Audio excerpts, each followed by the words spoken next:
Hello everyone, welcome to home science classes. Home science classes में आपका स्वागत है। कैसे हैं आप? आशा करती हूँ अच्छे होंगे, खुश होंगे, मस्त होंगे और पढ़ाई कर रहे होंगे। तो आज है रक्षाबंधन और रक्षाबंधन की आप सभी को हार्दिक शुभकामनाएं। उम्मीद है कि आप सभी ने रक्षाबंधन मना लिया होगा, सभी ने सेलिब्रेट कर लिया होगा, अपने भाइयों को राखी भी बाँध दी होगी, मिठाई भी खिला दी होगी, गिफ्ट भी ले लिए होंगे।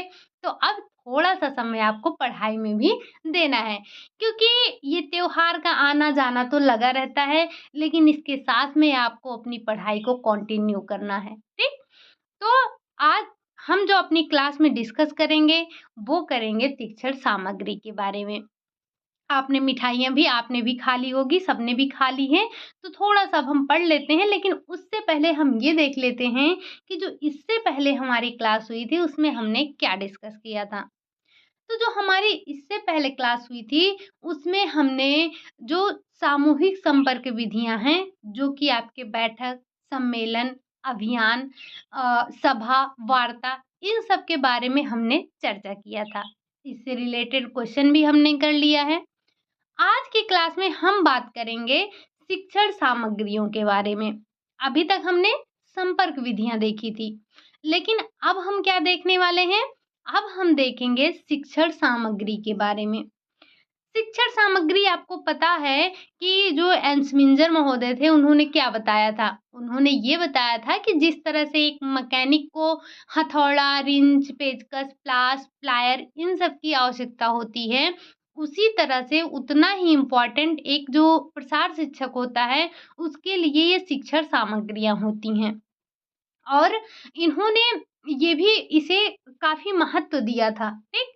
आज उन्हीं शिक्षण सामग्रियों के बारे में हमको पढ़ना है। तो सबसे पहले हम बात करेंगे दृश्य शिक्षण सामग्री के बारे में। और अगर आपको याद हो, तो हमने शिक्षण सामग्रियों को भी 2 वर्गों में विभाजित किया था। एक था आपका प्रक्षेपित शिक्षण सामग्री और दूसरा था आपका गैर प्रक्षेपित शिक्षण सामग्री। तो जो आज की हमारी चर्चा होगी, आज की ही नहीं अगले 2 दिन तक जो हमारी चर्चा होने वाली है, वो होगी गैर प्रक्षेपित शिक्षण सामग्री पर, वो भी कैसी? दृश्य शिक्षण सामग्री। आपको पता है कि जो ये दृश्य शिक्षण सामग्री हैं, इसका ये क्या होते हैं जिन्हें आप सिर्फ देख सकते हैं। इनमें से किसी भी तरह की कोई आवाज़ नहीं आती है, तो आप इसे कानों से अपने सुन नहीं सकते हैं, सिर्फ़ आप इसे अपनी आँखों से देख सकते हैं। और आपको ये भी पता होगा कि अगर कोई चीज़ आप अपनी आँखों से देखते हैं, तो वो आपको लंबे समय तक याद रहता है। आपको ही नहीं, अगर हम बच्चों से बात करें, तो देखिए जो छोटे बच्चे होते हैं, उनको आप एबीसीडी पढ़ाइए, गिनती पढ़ाइए, छोटा आ, बड़ा आ, छोटी ऐसे उनको पढ़ाइए तो वो भूल जाएँगे। लेकिन अगर आप उन्हें पिक्चर के माध्यम से पढ़ाते हैं, तो बच्चों को ज़्यादा समय तक वो चीज़ें याद रहती हैं और बच्चा सीखता भी जल्दी है। तो जो आँखों से हम देखते हैं, वो हमें ज़्यादा समय तक याद रहते हैं। तो इसीलिए हमें अपने जो प्रसार शिक्षक हैं, प्रसार शिक्षक को अपने प्रशिक्षण के लिए कुछ शिक्षण सामग्रियों का प्रयोग करना चाहिए, जिसमें हम सबसे पहले बात करेंगे दृश्य शिक्षण सामग्री की। वो भी कैसी? वो भी गैर प्रक्षेपित। गैर प्रक्षेपित आपको पता ही है कि जिसमें हमें बिजली वगैरह की आवश्यकता नहीं होती है। तो सबसे पहले हम देख लेते हैं कि ये जो हमारे दृश्य शिक्षण सामग्री हैं, जो कि गैर प्रक्षेपित हैं। अब मैं आपको बार-बार गैर प्रक्षेपित नहीं बोलूँगी, आपसे बस दृश्य शिक्षण सामग्री मैं बोलने वाली हूँ। तो जो आपकी दृश्य शिक्षण सामग्री है, उसमें आ क्या-क्या रहा है? सबसे पहले तो हम यही चर्चा कर लेते हैं। इसमें आपका आता है चार्ट आता है, पोस्टर आता है, फ़ोल्डर आता है, फ्लैश कार्ड आता है, फ्लैश चार्ट आता है, चित्र आते हैं, फ़ोटोग्राफ्स आते हैं, स्लाइड्स आते हैं, फ़िल्म स्ट्रिप आती है, मॉडल आते हैं, नमूने आते हैं। ये सारे के सारे हमारे कैसे होते हैं? ये सारे के सारे हमारे दृश्य शिक्षण सामग्री होते हैं। हम इनको आँखों से देखते हैं और जो चीज़ हम आँखों से देखते हैं, वो हमें जल्दी भूलते नहीं हैं। इनके प्रयोग से शिक्षण को और भी अधिक अधिक प्रभावशाली बनाया जा सकता है। जैसे अभी इसमें आपके प्रसार शिक्षा में तो बहुत कुछ दिखाने वाला है नहीं, लेकिन अगर हम वहीं आपकी बात करें, सबसे बेस्ट एग्ज़ाम्पल होगा आपका टेक्सटाइल का।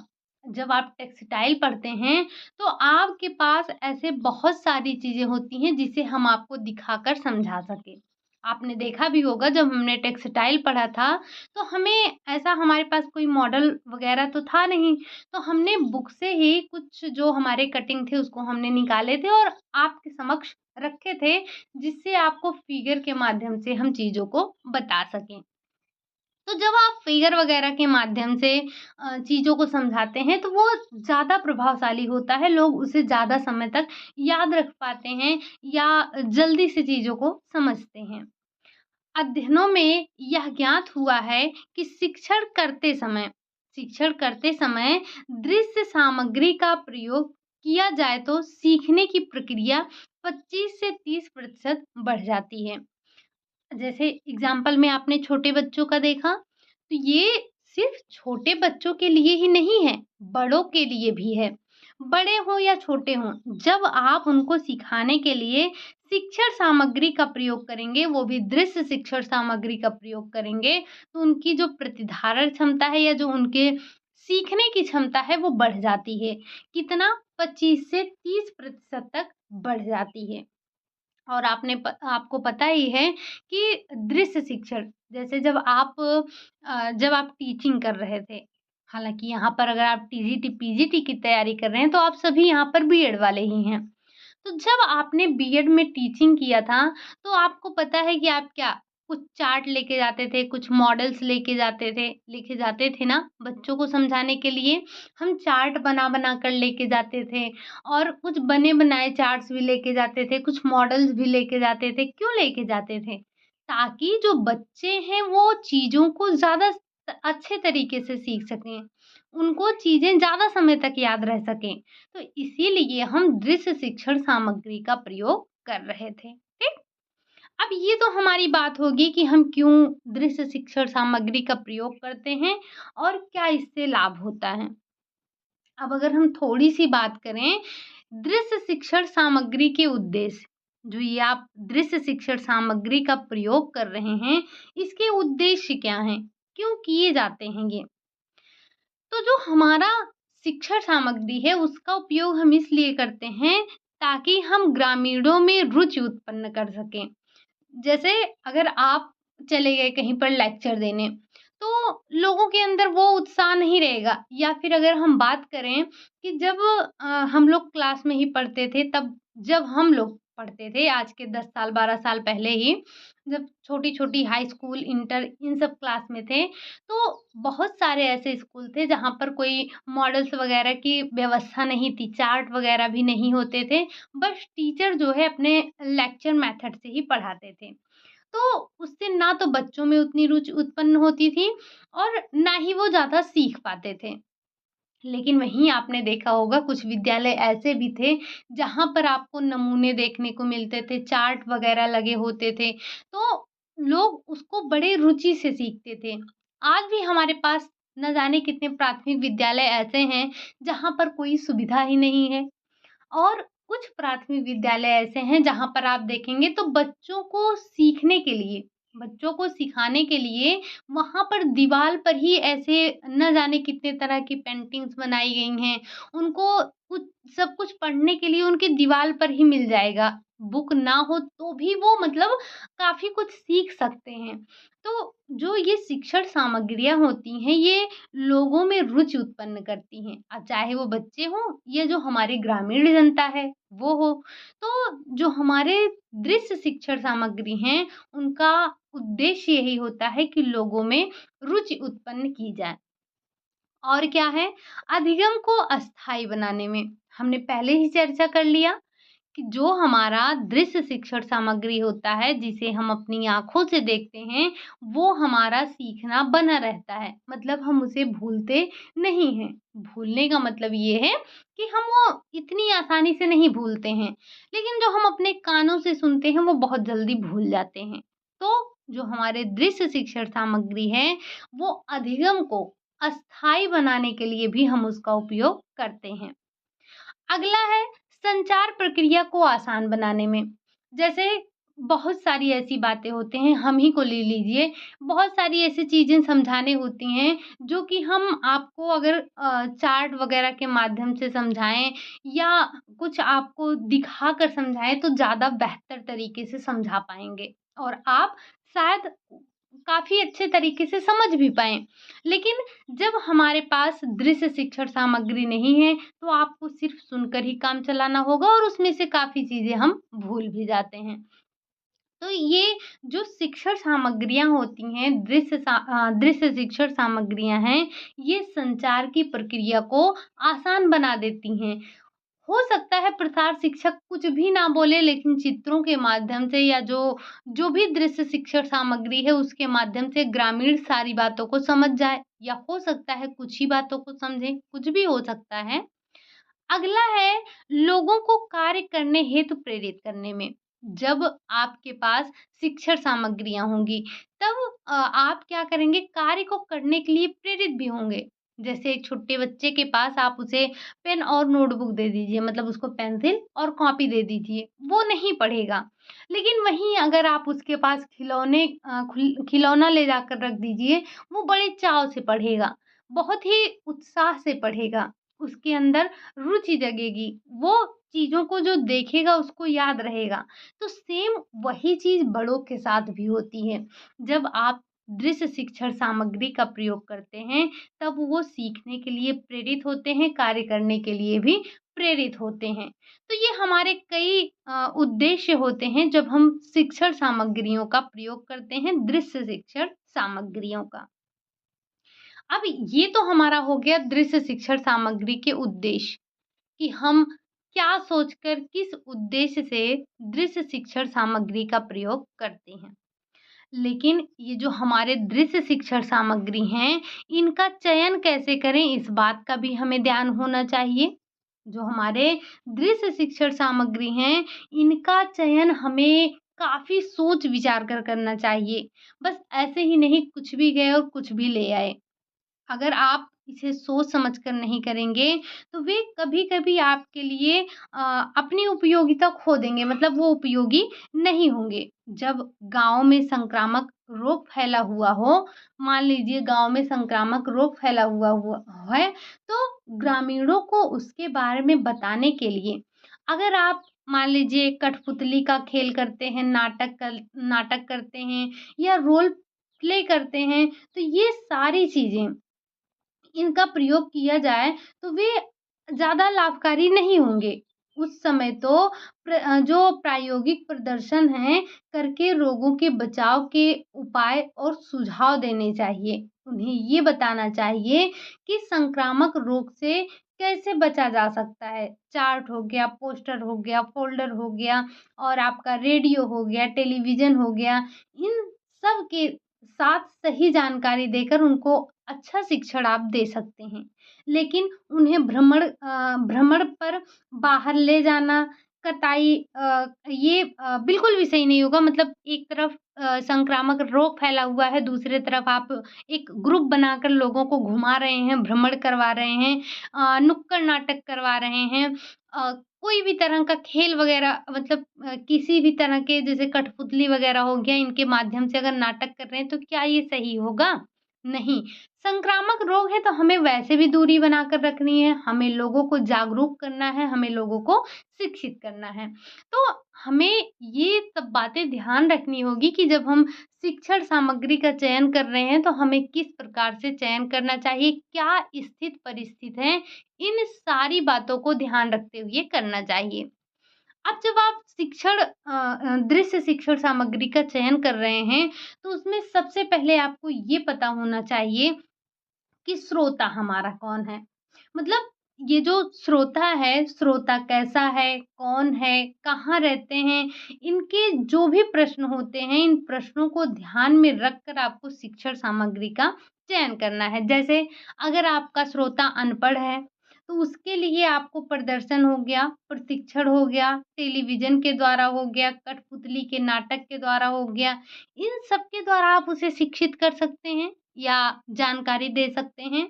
लेकिन अगर वहीं आपके पास पढ़े-लिखे लोग जनता हैं, मतलब जो जनता है वो आपकी पढ़ी-लिखी है, तो आप यहाँ पर पम्पलेट हो गया, बुलेटिन हो गया और आपका ये लीफलेट हो गया, अखबार हो गया या कोई भी जो आपकी छपित मुद्रित सामग्री है, आप उसका प्रयोग कर सकते हैं। लेकिन श्रोता को ध्यान में रखकर करना है, ठीक? दूसरा बात, हमें मीडिया का भी ध्यान रखना है। जब आप शिक्षण सामग्री का चयन करें, तो आपको मीडिया का भी ध्यान रखना है। मीडिया मतलब ये जो हमारे माध्यम हैं। तो प्रसार शिक्षण के उद्देश्य को ध्यान में रखकर दृश्य शिक्षण सामग्री का चयन करना चाहिए। जैसे जैसे अगर हम मशीन के पुर्जे के बारे में बताना चाहते हैं, तो इसके लिए मॉडल का प्रयोग करना ज़्यादा अच्छा होता है। इसे अगर रेडियो, पोस्टर, अखबार इन सब के माध्यम से सिखाया जाए, तो अधिक लाभकारी नहीं होगा। अगर आपको कुछ ऐसे चीज़ों के बारे में बताना है जिसका मॉडल आपके पास हो, जैसे ये नट बोल्ट वगैरह हो गए, तो अगर आपके पास ये मॉडल्स हैं, तो ये आपके लिए अधिक लाभकारी होंगे। तो आप सिखा किस माध्यम से रहे हैं, ये भी आपको समझना ज़रूरी है। अगली अगर हम बात करें, तो आर्थिक स्थिति। आर्थिक स्थिति क्या है, इस बात को भी हमें ध्यान रखना है। अगर आपके पास धन नहीं है, वित्त बिना सब सूना, ये तो आपने कहावत सुनी ही होगी। तो ये कहावत ही नहीं है, बल्कि प्रसार शिक्षा के क्षेत्र में ये 100% लागू होता है। अगर प्रसार कार्यकर्ता और ग्रामीण की आर्थिक स्थिति ठीक नहीं है, तब प्रसार कार्य उतने अच्छे तरीके से आप संपन्न नहीं कर सकते हैं, क्योंकि आपको पता है कि इसमें आपको धन लगना है। जैसे अगर आपको क्षेत्र भ्रमण करना हुआ या विधि प्रदर्शन करना हुआ, प्रदर्शनी करनी हुई, मेला करना हुआ, तो इन सब के लिए आपको धन की आवश्यकता होगी। ये सारी की सारी आपकी खर्चीली विधियाँ होती हैं, जिसके लिए आपको धन की आवश्यकता होती है। और इसी तरह से आप जो है चित्र या प्रदर्शनी या नाट्य प्रस्तुत करते हैं, तो ये भी आपके महँगे होते हैं, इनमें भी पैसा अधिक लगता है। इनका प्रयोग जो गरीब तबके के लोग हैं, वो नहीं कर सकते हैं। कुछ आर्थिक दृष्टि से संपन्न भी होते हैं, ऐसा तो नहीं है कि सब गरीब तबके के ही होते हैं। आपको पता है कि हमारे देश में या हमारे समाज में जो भी कहें, 3 वर्ग के लोग रहते हैं। एक होते हैं मध्यम श्रेणी के, एक होते हैं उत्तम यानी कि जो उच्च होते हैं और एक होते हैं निम्न। तो आपको ये तीनों वर्ग के लोग देखने को मिल जाएँगे। लेकिन जब आप शिक्षण सामग्री का चयन करते हैं, उस समय आपको आर्थिक स्थिति का ध्यान रखते हुए शिक्षण सामग्री का चयन करना चाहिए। ये तो बात होगी आपने जो हमारी आर्थिक स्थिति या जो हमारे श्रोता थे उनकी आर्थिक स्थिति को आपने ध्यान में रखकर शिक्षण सामग्री का चयन किया। लेकिन उसके बाद आपका आता है विद्युत आपूर्ति। विद्युत आपूर्ति। तो भारत के कई गाँव ऐसे हैं जहाँ पर बिजली आपूर्ति नहीं होती है। अगर है भी तो उनका कोई निश्चित समय नहीं होता है, कब आए, कब जाए। तो ऐसी स्थिति में बिजली से जो भी चलाए जाने वाली सामग्रियाँ होती हैं, उनका उपयोग करना सार्थक नहीं होता है। अब पता नहीं कब लाइट आए, कब जाए, कब आई, कब चली गई। तो ऐसे में आपका जो शिक्षण होगा वो बाधित होगा और जब चीज़ें बीच-बीच में खंडित हो जाती हैं, तो लोगों को समझने में आसानी मतलब कठिनाई होती है, आसानी नहीं होती है। जैसे जैसे मैं अभी आपको यहीं पर रोक दूँ, ठीक? हालाँकि ये आपने जैसे विद्युत आपूर्ति पढ़ लिया, हम अब यहाँ पर रोक दें। फिर कल आपको इसके आगे पढ़ाएँ। हो सकता है आधा पैराग्राफ पढ़ाएँ, तभी लाइट कट हो जाए। तो जब आप शिक्षण सामग्री का चयन कर रहे हैं, तो आपको विद्युत आपूर्ति का भी ध्यान रखना है कि जहाँ पर हम ये शिक्षण कार्य करने जा रहे हैं, वहाँ पर लाइट की व्यवस्था कैसी है, विद्युत की व्यवस्था कैसी है, ठीक? इलेक्ट्रिक सप्लाई कैसा है वहाँ पर? इस चीज़ को हमें ध्यान रखते हुए तब अपने शिक्षण सामग्री का चयन करना है। अगर इसके आगे हम बात करें श्रोता की संख्या, जब आप शिक्षण सामग्री का चयन कर रहे हैं, तो उस समय आपको अपने श्रोताओं की संख्या के बारे में भी ध्यान कर लेना है कि श्रोता की संख्या कैसी है। श्रोता की संख्या को ध्यान में रखकर हमें शिक्षण सामग्री का चयन करना है।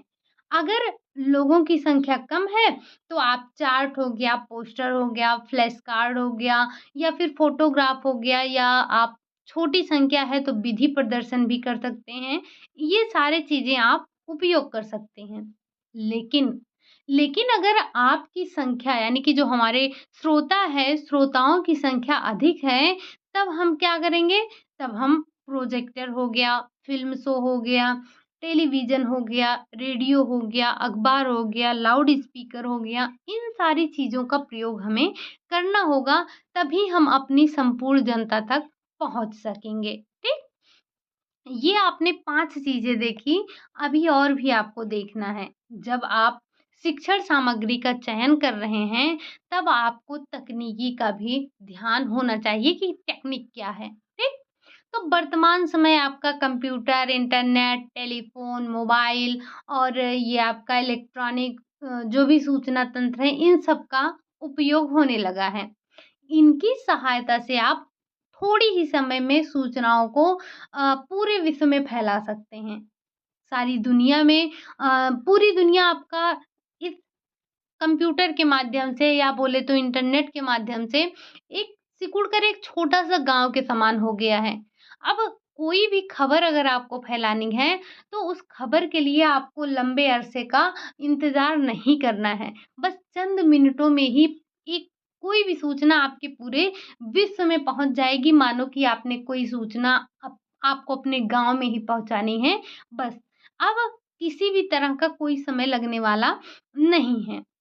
लोग जब चाहें तब कहीं भी इस सूचना का प्रसारण कर सकते हैं। घर बैठे देश-विदेश की खबरों को ले सकते हैं, लेकिन इन्हें चलाने की तकनीक प्रसार कार्यकर्ता को आनी चाहिए।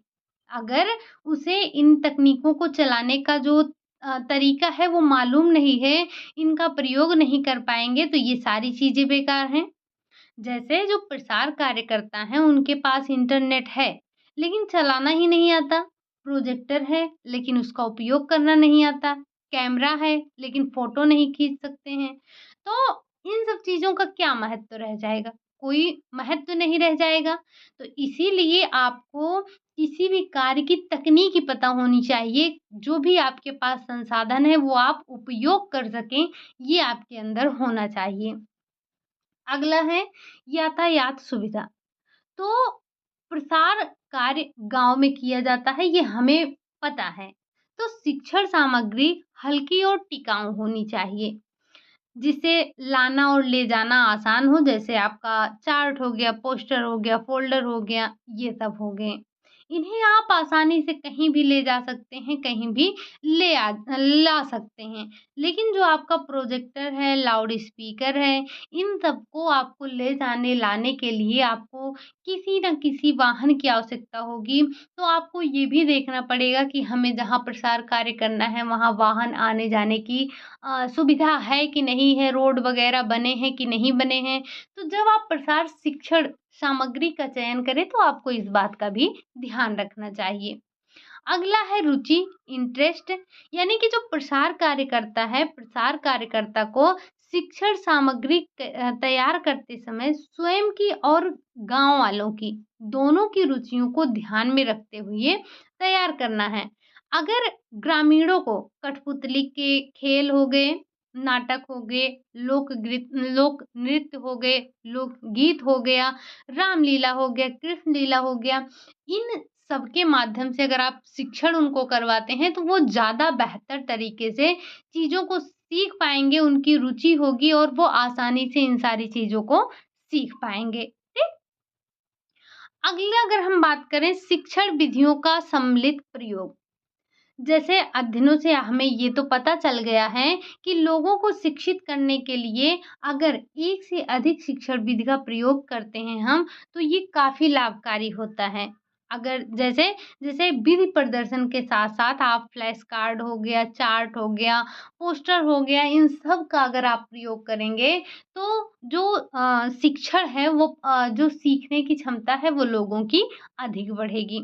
वहीं अगर हम बात करें स्थानीय समस्याओं का निदान, तो प्रसार कार्यकर्ता जिन स्थानीय समस्याओं का निदान करना चाहता है, उससे संबंधित शिक्षण सामग्री का प्रयोग करेगा तो ज़्यादा बेहतर ये होगा उसके लिए। उन समस्याओं के निदान के लिए वो चाहे तो व्यक्तिगत संपर्क करके उन्हें सुझाव दे या फिर गाँव में ही आपका ग्रामीण जो सभा है, इन सबको बुलाकर वो कार्य करे।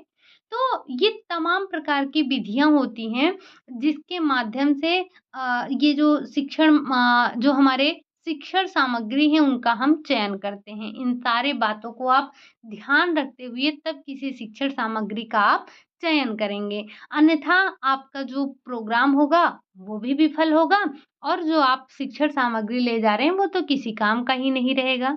तो आपको इन सारे बिंदुओं को ध्यान में रखते हुए शिक्षण सामग्री का चयन करना है। ठीक? ये आपने समझा। अब अगर हम थोड़ा-सा आगे बढ़ें, तो हम समझेंगे दृश्य शिक्षण सामग्री के वर्गीकरण पर। दृश्य शिक्षण सामग्री का वर्गीकरण हम कैसे कर सकते हैं, थोड़ा-सा हम इस बात पर भी चर्चा कर लेते हैं, ठीक? हालाँकि आपने स्टार्टिंग में ही सुन लिया है कि जो हमारे दृश्य शिक्षण सामग्री हैं, वो 2 प्रकार के हैं, प्रक्षेपित और गैर प्रक्षेपित, ठीक? तो ये जो हमारे दृश्य शिक्षण सामग्री हैं, इनका शिक्षण सामग्री का वर्गीकरण हमने 2 रूपों से किया है। कैसे? एक तो आपका है प्रक्षेपित शिक्षण सामग्री यानी कि प्रक्षेपित दृश्य शिक्षण सामग्री, जो कि आपका है प्रोजेक्टेड विजुअल एड्स है। अब इस प्रोजेक्टर के मदद से दर्शाया जा सकता है क्या? मतलब इस प्रोजेक्टर की मदद से आप दर्शाया जा सकता है, क्या दर्शा सकते हैं? जैसे फ़िल्म स्ट्रिप्स हो गए आपके, साथ ही साथ स्लाइड्स हो गए, चलचित्र हो गए। तो जो प्रक्षेपित हैं, प्रक्षेपित में आपको बिजली की आवश्यकता होगी। बिजली या फिर जनरेटर इन सब का प्रयोग आपको करना होगा, वही आपके प्रक्षेपित होते हैं। अगला अगर हम बात करें गैर प्रक्षेपित की, तो जो हमारे गैर प्रक्षेपित हैं यानी कि नॉन प्रोजेक्टेड, तो जो नॉन प्रोजेक्टेड हैं ये भी 2 प्रकार के होते हैं। कौन-कौन से? एक आपके होते हैं शिक्षण सामग्री और दूसरे आपके होते हैं डिस्प्ले सामग्री। लेकिन इसको समझने से पहले थोड़ा-सा समझिए कि जो ये हमारे गैर प्रक्षेपित होते हैं, नॉन प्रोजेक्टेड होते हैं, इनका प्रयोग स्वतंत्र रूप से किया जा सकता है। जैसा कि आपने पहले ही देखा, जो हमारे प्रोजेक्टेड हैं, उनके लिए हमें बिजली की आवश्यकता होगी, बिजली या फिर जनरेटर इनकी आवश्यकता होगी। लेकिन जो हमारे गैर प्रक्षेपित हैं, इनका प्रयोग आप स्वतंत्र रूप से भी कर सकते हैं। इसके लिए ना तो किसी प्रोजेक्टर यंत्र की या उपकरण की आवश्यकता होती है और ना ही हमें बिजली, बैटरी, जनरेटर इन सब की आवश्यकता होती है। इन्हें बनाना और एक स्थान से दूसरे स्थान पर ले जाना आसान होता है। जो आपके बिजली से चलने वाले होते हैं यानी कि जो प्रोजेक्टेड होते हैं, ये बड़े कह सकते हैं तामा-झामा वाले होते हैं। जैसे इनके लिए आप बड़े-बड़े जो आपके इनको चलाने के लिए जो आप जनरेटर है उसको लाना पड़ेगा, बिजली की व्यवस्था करनी पड़ेगी। जो हमारे ये फ़िल्म स्ट्रिप हो गए, स्लाइड हो गए, चलचित्र हो गए, इन सबको चलाने के लिए जनरेटर की आवश्यकता होगी या फिर बिजली की। इनको लाना और ले जाना भी एक प्रकार से कठिन कार्य है। तो जो हमारे ये गैर प्रक्षेपित होते हैं, एक तो इनको जो है ये स्वतंत्र रूप से प्रयोग होते हैं, दूसरे इनके लिए आपको बिजली वगैरह की आवश्यकता नहीं होती है। इनको एक स्थान से दूसरे स्थान पर ले जाना और लाना आसान होता है, हल्के होते हैं, इनको किसी भी तरह से आप ले आकर रख सकते हैं। अब इसमें अगर हम बात करें शिक्षण सामग्री की, तो इसमें आपका आता है जैसे फ्लिप कार्ड हो गया, फ्लैश कार्ड हो गया, ब्लैक बोर्ड हो गए, फ़ोटोग्राफ हो गया, हाथ से बनाई गई कोई तस्वीर यानी कि पेंटिंग वग़ैरह हो गए, तो ये सारी चीज़ें आपकी शिक्षण सामग्री में आती हैं और कैसी? गैर प्रक्षेपित, ठीक? अगली बात अगर हम करें डिस्प्ले सामग्री की, तो डिस्प्ले सामग्री क्या है? जैसे आपका जो डिस्प्ले सामग्री है, इसमें आपका आता है जैसे पोस्टर हो गया, होर्डिंग्स हो गए, चार्ट्स हो गए, ये सारी चीज़ें आपकी डिस्प्ले एड्स के अंतर्गत आती हैं। एक बार जब इन्हें किसी सार्वजनिक स्थान पर स्टैंड के सहारे टांग दिया जाता है, मतलब आप इसे ले जाकर कहीं स्टैंड के सहारे टांग देते हैं। आपने देखा होगा कि जैसे आप गली मोहल्ले में देखते होंगे, बड़ा सा पोस्टर लगा के टांग दिया जाता है। तो जो आने जाने वाले लोग हैं, उनकी नज़र इस पर आसानी से पड़ सके, या जो भी इसमें संदेश है, संदेश का प्रेषण अपने आप होता रहे, इसे में किसी को बताने की आवश्यकता ना पड़े, किसी व्यक्ति को बगल में खड़ा होकर समझाने की आवश्यकता ना पड़े। अच्छा ये बताइए, जैसे जो आपके पास घर के आस-पास या जब आप मार्केट में निकलते हैं, तो मार्केट में आप देखे होंगे रोड के किनारे बड़े-बड़े पोस्टर लगे होते हैं। तो क्या कोई व्यक्ति वहाँ पर खड़ा होकर आपको समझाता है कि देखिए ये फला है, ये फला है, इसे देखिए, इसमें ये समझना है, वो समझना है? कुछ नहीं ना, पोस्टर लगा होता है, आप देखते हैं और आप समझ जाते हैं कि इसमें क्या लिखा है। मतलब ये क्या कहने की कोशिश कर रहा है, किसके बारे में ये बताया जा रहा है। तो जो हमारे गैर प्रक्षेपित शिक्षण सामग्री होते हैं, इसमें आपको कोई समझाने के लिए पास में खड़ा नहीं होता है। इसे हम रोड के किनारे या कहीं आपने देखा होगा ऐसे रोड पे ही बीचों-बीच में टाँग दिए जाते हैं चीज़ों को। पोस्टर वगैरह लगाकर क्या किए जाते हैं, रोड में ऊपर टाँग दिए जाते हैं, तो जिससे आने-जाने वालों की नज़र पड़ती रहती है।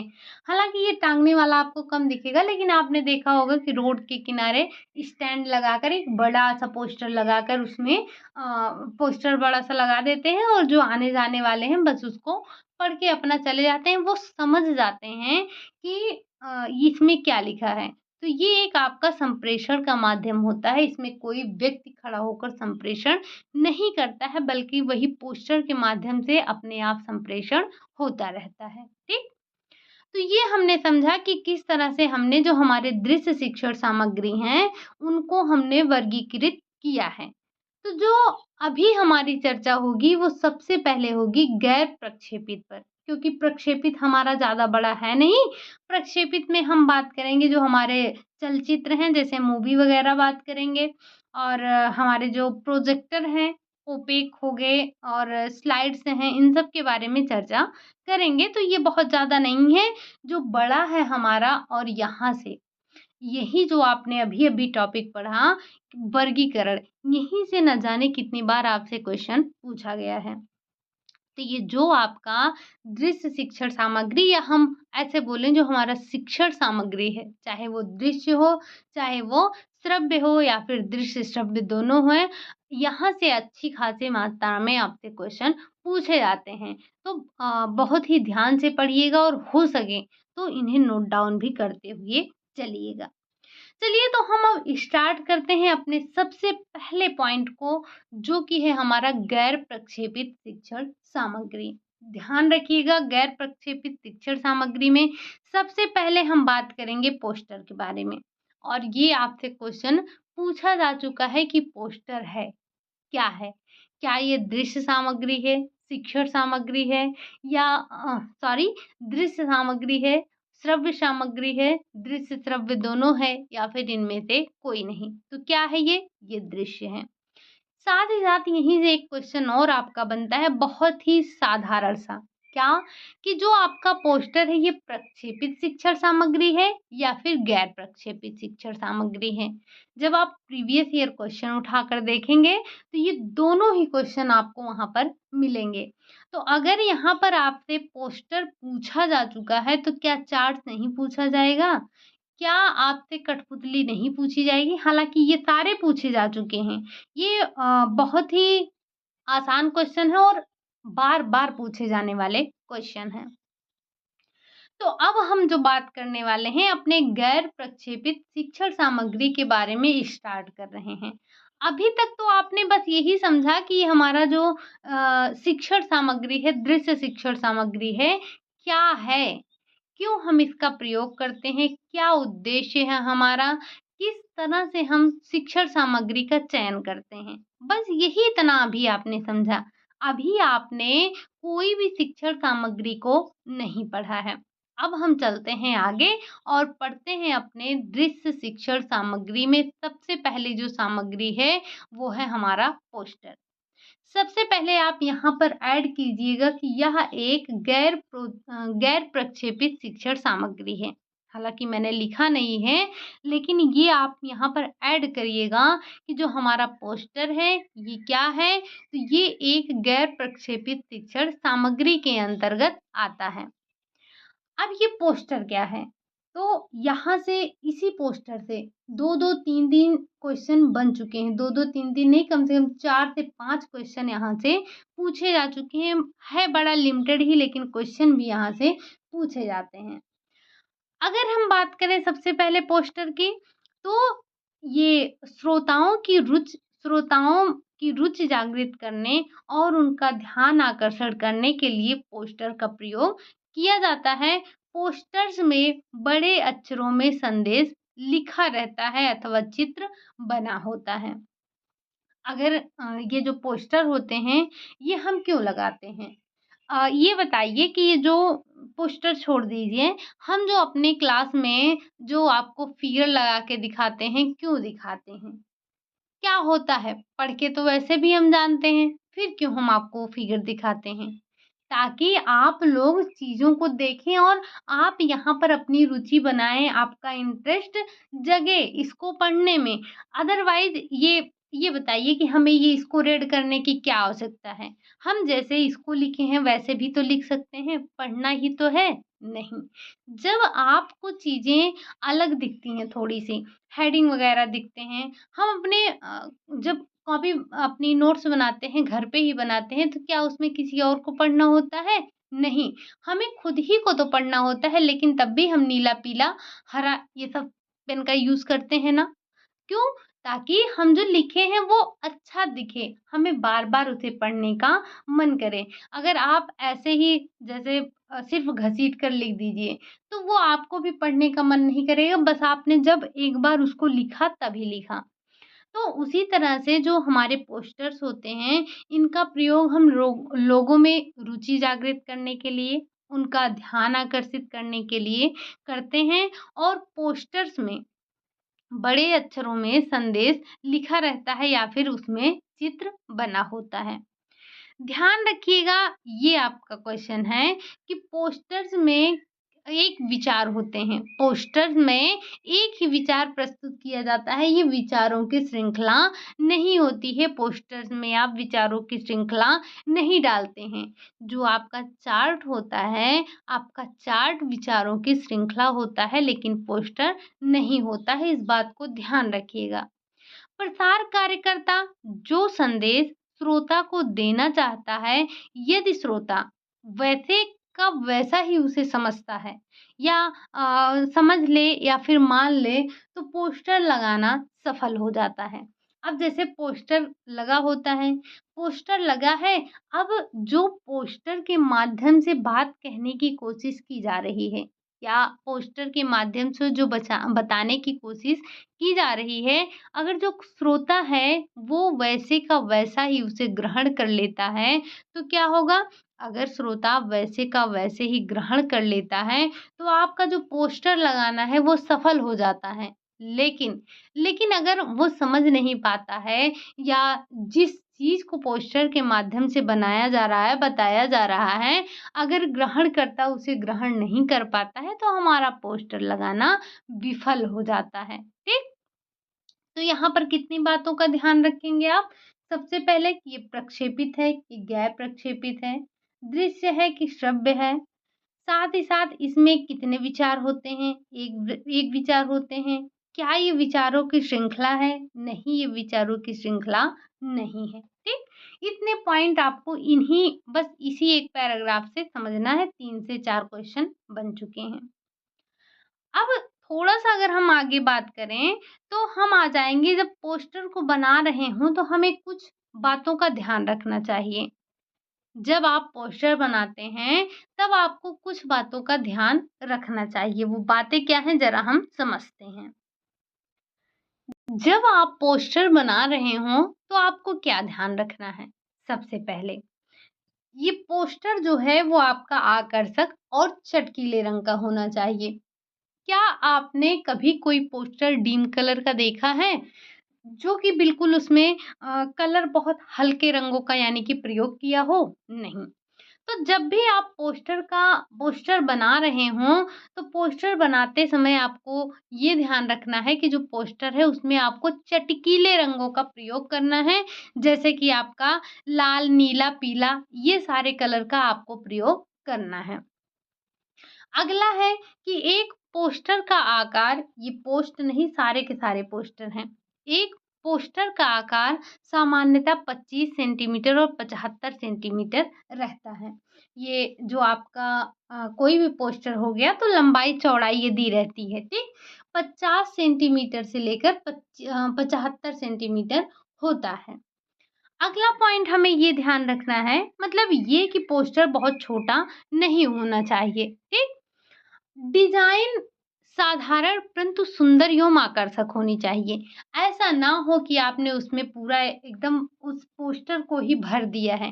डिज़ाइन होनी चाहिए लेकिन बिल्कुल साधारण और आकर्षक होना चाहिए। डिज़ाइन बहुत ज़्यादा भरा नहीं होना चाहिए बल्कि खाली स्थान को भी महत्व दिया जाना चाहिए। आपने कला के तत्वों में पढ़ा है? क्या पढ़ा है? कला के तत्वों में आपने खाली स्थान पढ़ा है, रिक्त स्थान। तो जब आप पोस्टर बना रहे हों, तो आपको ये ध्यान रखना है कि हमारा पोस्टर जो हो वो बिल्कुल भरा हुआ ना हो, उसमें कुछ खाली स्थान हो। जब खाली स्थान होता है तो वो देखने में पोस्टर आपका अच्छा लगता है, चीज़ें बिल्कुल साफ-साफ समझ में आती है। मान लीजिए आपने छोटा-छोटा लिख दिया, जो भी आपको संदेश देना है आपने छोटा-छोटा लिख दिया, इतनी डिज़ाइन बना दी कि जो सामने वाला व्यक्ति है वो जो संदेश दिया गया है, जो पोस्टर के माध्यम से संदेश दिया जा रहा है, उस संदेश की जगह उसने उन डिज़ाइनों को ही ग्रहण कर लिया, यानी कि कितनी सुंदर पेंटिंग है, उसको देख लिया। तो जैसे आपका पोस्टर है, तो आपको बड़े-बड़े अक्षरों में चटकील रंगों से जो भी संदेश देना है, आप उसको लिखिए और डिज़ाइन उसमें थोड़ी-सी बनाइए, छोटी-छोटी बनाइए, बहुत बड़ी बनाने की आवश्यकता नहीं है। अगला पॉइंट है आपका विशेषकर प्राथमिक रंग। अब प्राथमिक रंग कौन से हैं? तो लाल, नीला, पीला ये आपका प्राथमिक रंग होता है और ध्यान रखिएगा जब भी आप पोस्टर बनाते हैं तो आपको उसमें 3 से 4 रंगों से ज़्यादा प्रयोग नहीं करना है। आपको सिर्फ़ 3 रंग का प्रयोग 3 या ज़्यादा से ज़्यादा 4 रंग का प्रयोग करना है। ऐसा ना हो कि जैसे बहुत लोग पोस्टर बनाते हैं तो उसमें आपने ये पोस्टर बनाया और आपको मान लो पोस्टर में लिखना हो गया कि पेड़ लगाओ धरा बचाओ। तो आपने क्या किया, ये पेड़ इसको अलग रंग से किया, लगाओ अलग रंग से किया, धा अलग रंग से रहा, रा आपका अलग रंग से रहा, आपका बचाओ में भी 3 कलर आपने कर दिया, तो ये सही नहीं है। हमें ज़्यादा से ज़्यादा 3 रंगों का प्रयोग करते हुए या फिर 4 रंगों का प्रयोग करते हुए अपने पोस्टर को तैयार करना है। साथ ही साथ जो आपका शीर्षक है, यानी कि जो हमारा शीर्षक है, शब्दों में शीर्षक पोस्टर में 5 शब्द से अधिक वाला शीर्षक का प्रयोग नहीं करना चाहिए। मतलब जब भी आप जो शीर्षक लिखें पोस्टर में, उसमें आप 5 शब्द से अधिक ना करें, अधिक से अधिक 5 शब्द। तो पोस्टर में आपको 5 से अधिक शब्दों का प्रयोग नहीं करना है। शीर्षक को कभी भी लंबवत दिशा में नहीं लिखना है। इससे जो पढ़ने वाले व्यक्ति होते हैं उनको असुविधा होती है, वो चीज़ों को पढ़ नहीं पाते हैं। हमें शीर्षक को हमेशा क्षैतिज दिशा में ही लिखना होता है। शीर्षक के लिए आपको मोटे अक्षरों से लिखना होता है, आपको चटकील रंगों का प्रयोग करना होता है। आपको चारों तरफ खाली स्थान देना है, ये चीज़ आपको पहले ही पता है। साथ ही साथ पहले आप पोस्टर का रफ चित्र बना लीजिए, पेंसिल से बनाइए, फिर उसे दर्शकों को दिखाइए। अगर उसमें कोई गलती या कोई खामी नज़र आती है, तो उसे आप फिर से बनाइए और एक फाइनल पोस्टर तैयार करके उसे जनता के समक्ष प्रस्तुत कीजिए। ठीक? तो ये हमारे पोस्टर के फ़ायदे हैं। यहाँ से आपसे कितने क्वेश्चन पूछे गए हैं, ज़रा आप उन्हें अपने कानों से सुन लीजिए। पहला कि पोस्टर प्रक्षेपित है, गैर प्रक्षेपित, ये था आपका। दूसरा है आपका पोस्टर आपका क्या है, दृश्य है, श्रव्य है, दृश्य श्रव्य है, ये हो गया। पोस्टर में विचारों की श्रृंखला होती है? नहीं, पोस्टर में एक विचार होते हैं। पोस्टर में किस प्रकार के रंगों का प्रयोग करते हैं? तो चटकील रंगों का प्रयोग करते हैं। पोस्टर में कितने रंगों का प्रयोग करते हैं? तो 3 से 4 रंगों का प्रयोग करते हैं।